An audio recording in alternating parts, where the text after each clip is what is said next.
Tens of thousands of people now fleeing Ukraine every single day, seeking safety in neighboring countries. The UN saying tonight more than 2.3 million people have fled since Russia began its invasion more than 2 weeks ago.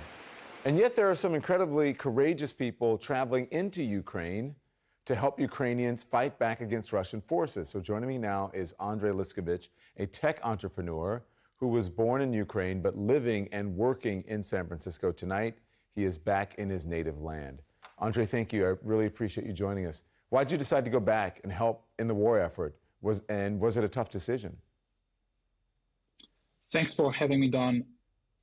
I live in San Francisco, and I spent my entire professional career in Silicon Valley. And at the same time, my family lives in Ukraine. I grew up here. It's very personal for me.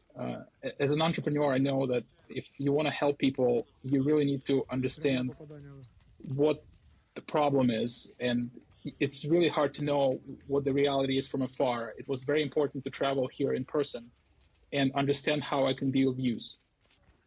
It was a difficult decision, but I could not sit this one out. Yeah. A difficult decision. I mean, what does one take with him? How'd you do, once you decided to go, what did you bring with you?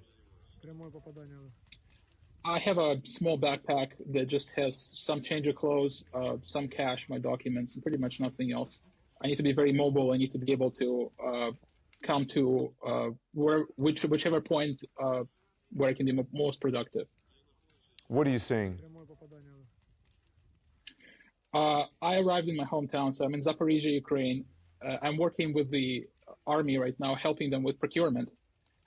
In short, we're basically trying to help Ukrainians help themselves. 100,000 people stepped forward to volunteer for the army after the war started. And unfortunately, there's not much supplies for them besides a gun. And the war is not just weapons, it's also socks, it's underwear. And when your resources are limited, you sometimes have to decide, would you rather get socks or underwear? And our job is to provide all of these supplies that the troops are missing, those folks who are volunteer to serve. Mm-hmm. I was just wondering, on the ground, what you're seeing as you are traveling through Ukraine, destruction, people en masse trying to leave. What are you seeing? Take us there. My hometown has been relatively fortunate. It hasn't been shelled with artillery yet. It has been bombed in the first few days, but not downtown. Compared to other cities like Mariupol, Kharkiv, Kiev, there's relatively little destruction in downtown, but the city is deserted. It's like the strictest form of COVID lockdowns, checkpoints everywhere, anti-tank barriers, barricades. It's empty. It's somber. It's eerie. At night, there's no lights, no street lights, no sound, ringing silence. It's very different than normal life, and we need to do everything we can to bring the normal life back. I read, Andrey, that your fellow fighters there call you the American. Have you ever carried a weapon? Do you have any military experience at all? No, I had never held a weapon. Today we did a drill where I was given an AK to hold just in case, but I'm not part of the military as a fighter. I don't hold a rifle. My job is to make sure that those people who have stepped forward have everything else they need to be able to be effective. So, as I understand, you are now helping with logistics. Talk to me about what you do, please.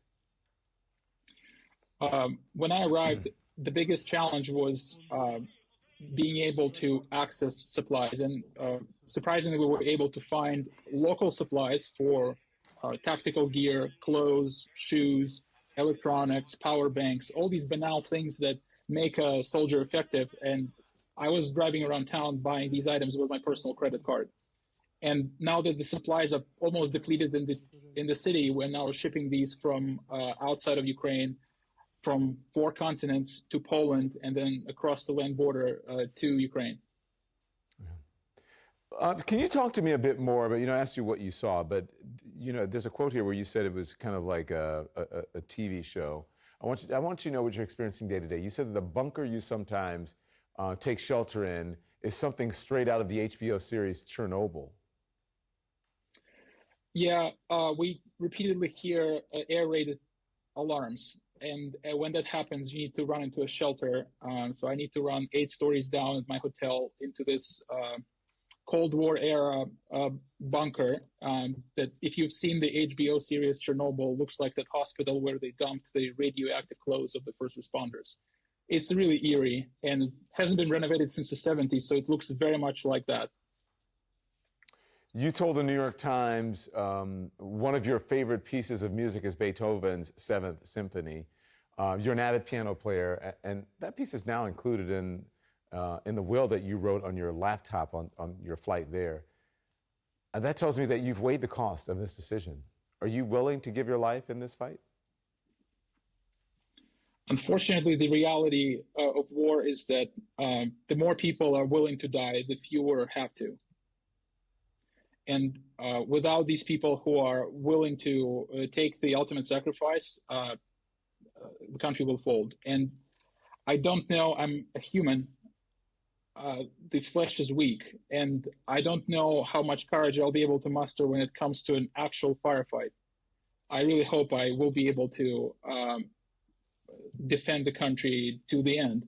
But I know for sure that in Zaporizhia, I've already met a lot of people who I have ultimate confidence that they will do what's needed.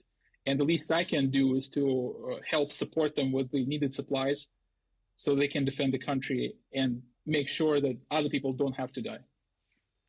Andrey, take care of yourself. Be safe. I appreciate you joining us. I admire your courage. Thanks so much. Thank you, Don. We have a fanatical group of supporters, many of them in the US. We're now called Ukraine Defense Fund, available on all social media at UKR Defense Fund. People should feel free to follow. Thank you very much. Thanks for having us. Absolutely. He won't be deterred. U.S. intelligence warning that Vladimir Putin will double down on the lies and attacks, even as his own tanks and troops are being taken out by Ukraine. I'm going to ask a former CIA deputy director what he thinks. That's after this.